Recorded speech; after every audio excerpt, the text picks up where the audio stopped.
Welcome to the PhoneArena video review of the Sanyo Taho.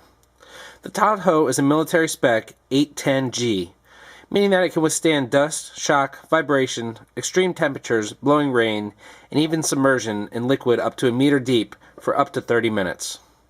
This is one tough phone, but the surprising thing is this is on the Sprint network, not Nextel. There is no walkie-talkie button here on the side. This is a straight Sprint CDMA 3G phone. As you can see, the design is very rugged.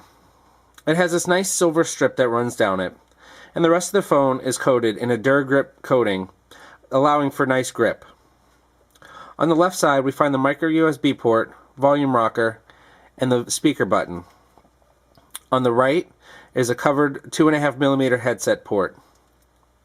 On the back of the phone is the camera with LED flash. Though it does have a flash, the flash was really ineffective. We also see a locking mechanism for the back door. This is because the phone is waterproof, as we said. The device is very solidly built. The hinge mechanism is very nice. It has a little bit of assistance once you get it started, and it feels like we could do that forever. The keypad is very large and very usable. The 5-way directional pad has a little bit of relief in the middle, which allows for a good feel, and almost feels like it should be an optical pad of sorts. Kind of like a little red ball on the ThinkPads. The keypad has a pretty general layout. There's no surprises here, but there's good travel and play on them, and it feels solid. Overall, the software is the same as we've seen on many Sprint phones. However, it doesn't run Sprint's one-click UI, despite being a 3G phone. It also doesn't have the entertainment option, which means Sprint TV is missing, as is the Sprint Music Store. There is a media player in it. However, you have to go down to the tools, go down to memory storage, and then the file manager in order to get to any of the stuff on the card. As a mil-spec 810G phone, the Taho can take a beating.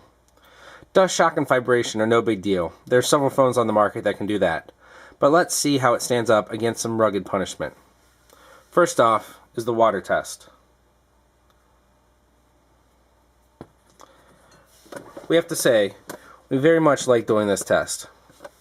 It's kind of satisfying to drop a phone in a bowl of water and then see how it performs. We're going to go ahead and call it here from another phone so you can see that it's still working just fine.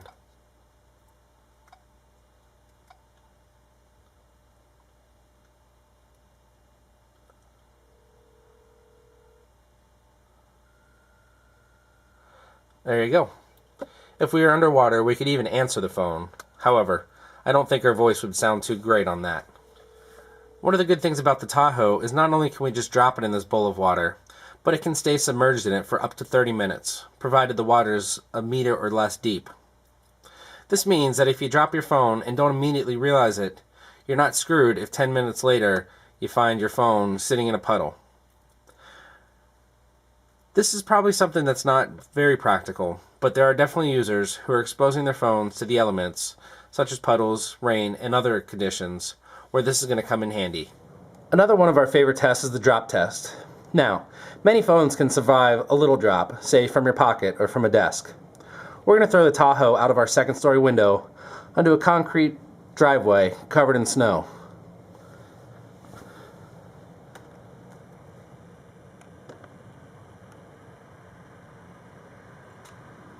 It's a little bit wet, and obviously a bit snowy, but the phone's still working. And now for one more test, we're going to accidentally run it over with our car.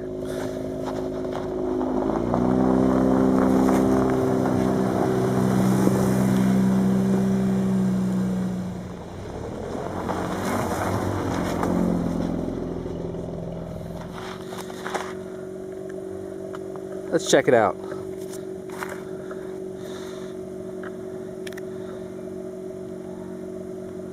Yep, still working. All things considered, we're pretty impressed with the Sanyo Taho. The main thing about the phone is that it's military certified, and it definitely stands up to that. As you can see, we've run it over with our car, dunked it in water, and as well as put it through several other tests, and it's all with helium. This is one tough phone, and for those who need that, there's nothing like it on the market.